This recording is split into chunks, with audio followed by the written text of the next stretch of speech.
Hi everyone, and a happy new year from me to all of you listening in your Connect group this week.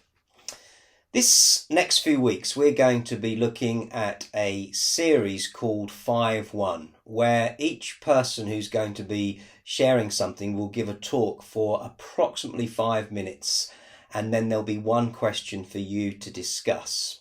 And so this week, week 1, we're going to be looking at relationship with God. Our relationship, my relationship, your relationship with God is without doubt the most important part of your Christian faith. And I'm really challenged by this pretty much all of the time. And the reason I'm so challenged by it is this. I think that you can be a Christian and not be in relationship with God. Let me explain. I'm married to Michelle, and it is possible for me to be married to her, but actually have no relationship with her, and to not be in relationship. Sometimes you hear people say of a couple, they're together, but their relationship has completely broken down. There's no sense of relationship anymore. One of the dictionary definitions of relationship is this. A good relationship is a close connection between two people. A good relationship is a close connection between two people. So on that basis, here's the question that I want to just share. How is your relationship with God right now? I think all relationships have a number of very, very important facets, but I think one of the most important aspects of any relationship is the ability to listen. The ability to listen.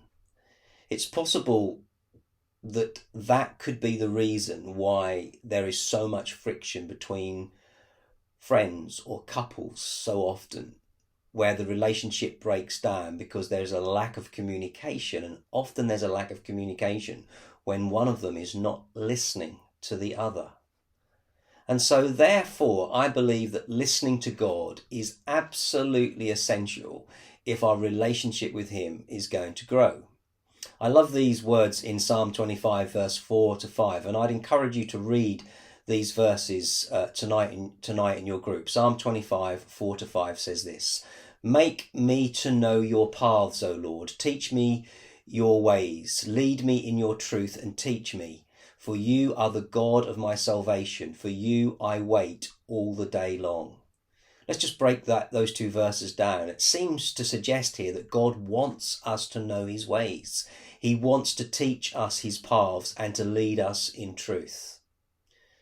I love that story in the early chapters of 1 Samuel of the young boy Samuel who was serving God in the temple under the direction of the high priest Eli. And one night when Samuel was laying down in bed, God calls out to him. Samuel doesn't recognize God's voice, so he thinks it's Eli. So he goes to Eli once and twice. And on 2 occasions, Eli sends him back to bed because Eli says, it's not me that's calling you. And on the third time, Eli realizes that it's actually God who was trying to get Samuel's attention. And Eli says these beautiful words. He says, go back and lay down in your bed, on your bed. And if you hear that voice again, say these words. Speak, Lord, your servant is listening. Speak, Lord, your servant is listening. And I just pray that that's going to be our response, that we can learn to be still enough for God to get our attention. Can we quieten our lives down, steady the pace, take the busyness out of our schedule to hear the voice of God and learn to listen to what God says to us? God desires to speak to us. He longs to share the riches of his heart with us. But we just need to get ourselves in a place where we can hear his voice and listen to what he has to say to us.